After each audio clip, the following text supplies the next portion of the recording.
ভাষা শহীদদের প্রতি শ্রদ্ধা জানাতে কেন্দ্রীয় শহীদ মিনারে সর্বস্তরের মানুষের ঢল নামে।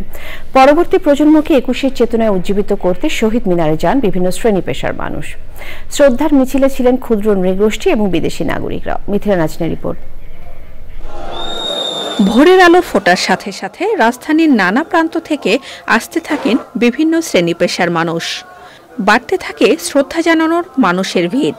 ভাষা শহীদদের প্রতি হাজারো মানুষের আবেগ আর ভালোবাসায় পরিপূর্ণ হয়ে ওঠে কেন্দ্রীয় শহীদ মিনার চত্বর। প্রভাত ফেরির গানে গানে স্মরণ করা হয় ৫২ ভাষা শহীদদের।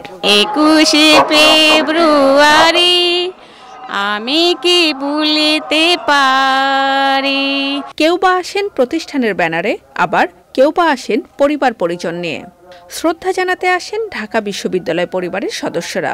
আমাদের মনে রাখতে হবে যে এই মুহূর্তে আমরা বহু মানুষের রক্তের ঋণ নিয়ে দাঁড়িয়ে আছি। এই জাতীয় উদযাপনগুলো আমাদের ঐক্যবদ্ধ হতে সহযোগিতা করবে। পরবর্তী প্রজন্মকে ২১-এর চেতনায় উজ্জীবিত করতে প্রভাত ফেরি আর শ্রদ্ধা নিবেদনে অংশ নেয় শিশুরা। বাবার সাথে আমি ফুল দিতে এসেছি। আমি ৫ বছরে ৫টা ফুল এনেছি শহীদদের জন্য। আমি শহীদ মিনারে ফুল দিতে এসেছি।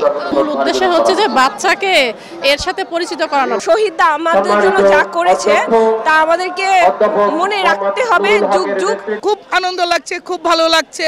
ডিসিপ্লিন, তারপরে যে সুন্দর পরিবেশ, সবকিছু। গতকালও কাজ করেছি, আজকেও দিনভর কাজ করব এবং এই দায়িত্বের অংশ হতে পেরে আমরা খুবই গর্ববোধ করতেছি। শহীদ মিনারে বিদেশি নাগরিকদের শ্রদ্ধা নিবেদন আন্তর্জাতিক মাতৃভাষা দিবসের চেতনাকে আরও বিস্তৃত করেছে।